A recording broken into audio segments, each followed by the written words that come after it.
It's a Hansel and Gretel story about two little kids in a house, and weird stuff starts happening. And as far as what it's about, I can't say. I can't say. Some of it I don't even 100% know myself, right? Like, I have a vague idea of what the monster is, but I don't want to tell anyone because that would spoil it for everyone else. I did everything in stages, right? So if you pace yourself and have patience as an artist and as a filmmaker, things don't seem like that big of a leap. So at first I did the YouTube channel where I recreated people's nightmares, and then I did the short film, which was a proof of concept for the film. So I went from doing little 2-page scripts to 15-page scripts for the short film and filming that. And then once I got to the feature, it was just another step, right? So I didn't just go from nothing to writing a 96-page script. I did things in stages. And if you do things in stages, it works. So in my YouTube channel, people would comment these really vivid nightmares, and I didn't have the budget to hire actors, or when I did have to get actors, they were my friends, or I would have to be in front of camera, and my friends aren't professional actors, so I couldn't really get them to perform. And on top of that, if I showed my face in the video, I would keep recurring in the videos. And so I developed this style of kind of showing off screen and on screen and playing with that and keeping everything kind of just hinted at. So it started in the YouTube channel as a thing of necessity that turned into a style over time. And after a while doing my YouTube series like that, I thought, you could do a movie like this where people only appear on screen for a bit. And when they do, we don't really see them. And it really worked out. Ever since I was a little kid, I was always fascinated by old movies and how they look different than new movies. And I used to like think, well, how come we don't make old movies anymore? And I would ask my parents, how come we don't make old movies anymore? And they'd be like, because we make new movies now.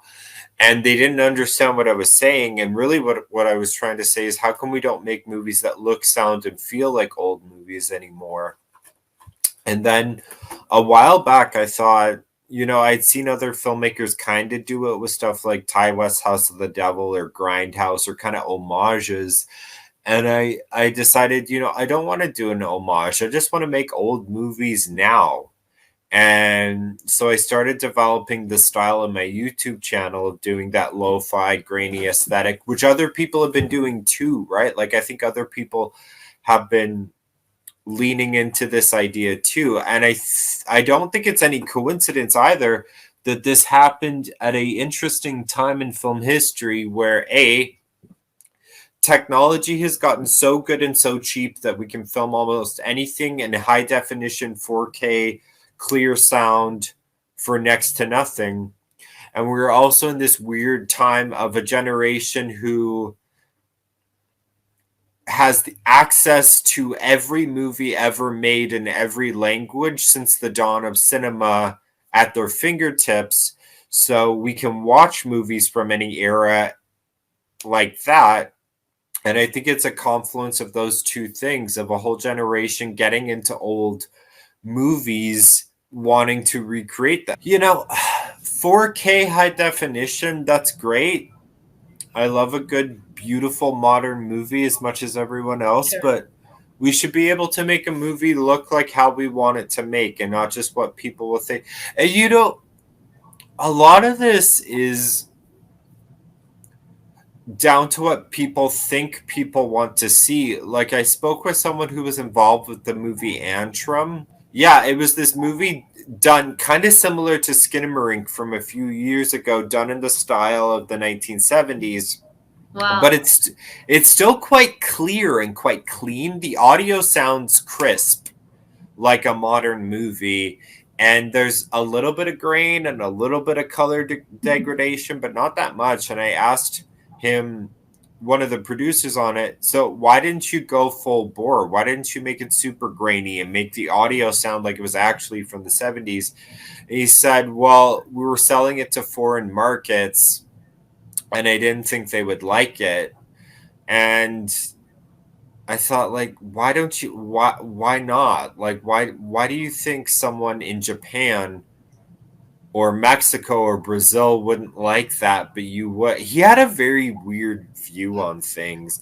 And I think it comes back to this guy also had a very negative view of internet culture and social media promoting horror. And, you know, he's quite a bit older than me. So I think that was a little bit of it, of his kind of vague looking down on horror distribution and cynicism. And so from the beginning I figured it would just be really easy, right? So I'm just going to make two characters.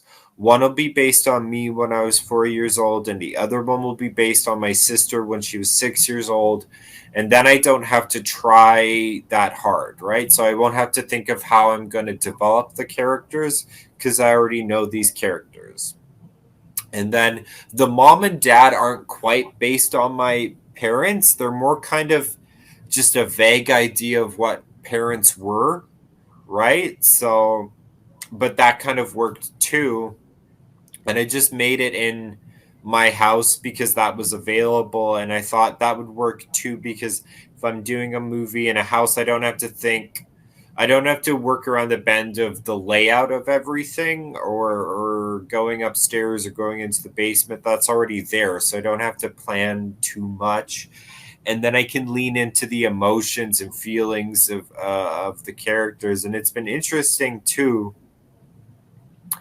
So my parents have seen the movie and they liked it. Like, they were obviously immensely proud. My sister still hasn't seen it.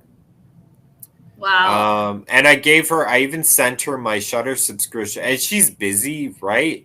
All right. But she still hasn't seen it yet. And Oh. I said to her too, like, because my mom said, "Don't you want to watch this with Candace?" And I said, "No, because it would be so awkward watching this movie with my sister, because it would be like two of us staring at a bizarre funhouse mirror for 100 minutes, right? Because it'd be like watching a mirror, right? Like watching this with Kaylee would be weird, right? It'd just be so strange, right? So yeah, so Stanley Kubrick, Alfred Hitchcock, Tchaikovsky, Stan Brakhage, Fritz Lang, Yahiro Otsu, Akira Kurosawa, David Cronenberg, John Carpenter, Wes Craven, Alphonse Cuarón.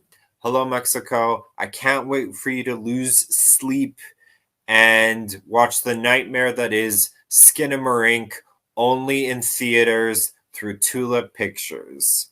Thank you.